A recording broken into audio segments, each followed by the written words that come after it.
Welcome, dear students. Geography, Standard 7, Chapter 3, Tides, Part 2.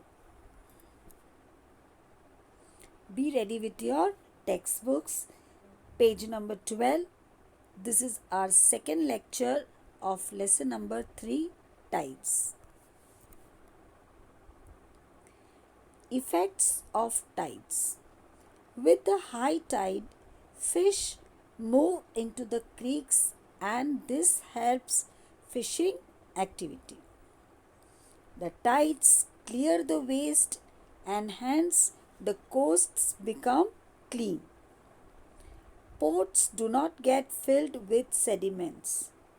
Ships can move up to the ports during high tide. During high tide, seawater can be stored in salt pans from which salt can be obtained. The tidal force can be used to generate electricity. See in the pictures, we are able to see how high tides facilitate the activity of fishing. And one more thing, my dear students, the tides help in maintaining the mangroves and the coastal biodiversity. A lack of an understanding of the timings of high tide and low tide may cause accidents to swimmers entering the sea. That is why near the sea, the timings of the tides, high tides and low tides are mentioned. Timings of the tides change daily. The tides are continuously occurring phenomena. After reaching the maximum water level during high tide, the low tide sets in. Similarly, after reaching the lowest water level during low tide, the high tide sets in. Means high tides get over, low tide sets in. Low tides gets over, high tide sets in. Remember that in the following discussion, the highest limit of the high tides is mentioned.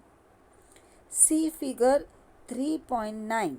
You will understand why the timings of the high and the low tides change daily. Can you see the figure over here? Over there it is mentioned rotational speed of the earth 1 degree. It takes how much time to rotate 1 degree? 4 minutes. Time taken for 12 degree 30 minutes is 50 minutes. Now pay attention. There will be high tide at point P as it is opposite to the moon. As point F is opposite at an antipodal location to the point P, it will also experience high tide at the same time. It will take 24 hours for point P to come back to its original position 360 degree. Point P will be at point F after 12 hours, that is 180 degree.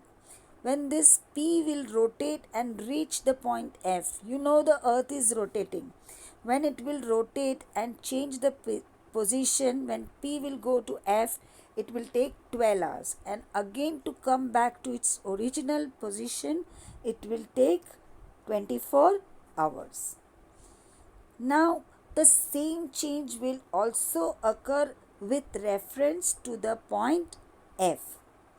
Point F will not experience the same high tide because in the meanwhile the moon also would have moved a little ahead. Can you see in the picture? M1, M2, M3, the moon is also indirectly rotating. Hence, it will take 25 minutes more for the point F to come to the position opposite to the moon. After 12 hours 25 minutes, F will arrive opposite to the moon and it will experience high tide.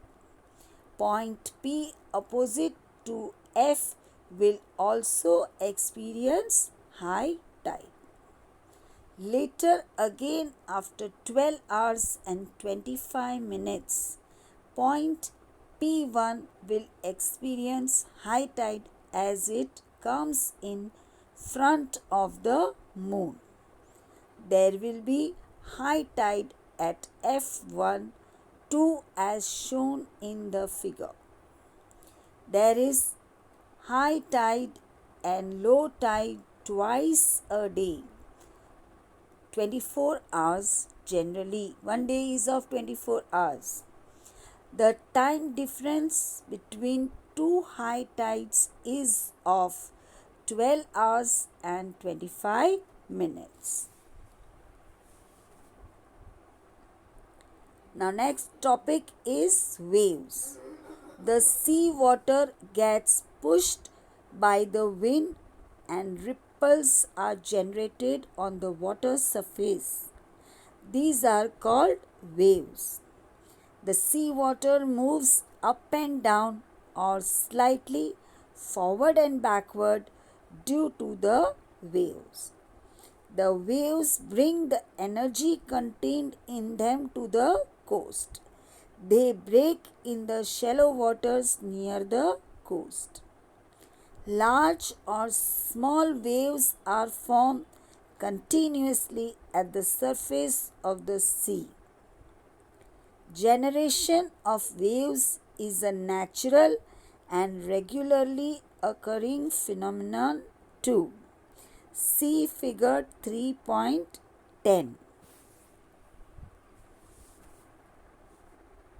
Structure of waves. The sea water gets pushed up and down because of the wind.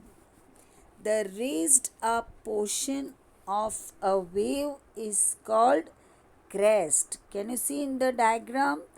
The waved up portion is given the name crest and the depressed one is called trough.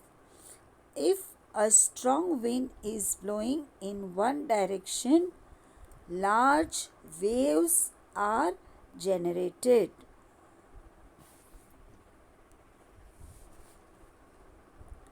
Velocity of waves. If we stand at the coast, we feel the waves are coming towards the coast. If a floating object is thrown at a distance in the sea, we will find the object moving up and down at the same place. It does not come to the coast.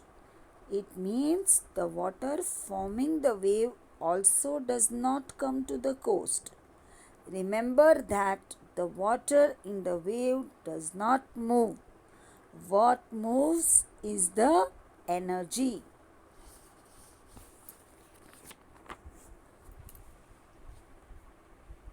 The main reason of wave generation is wind.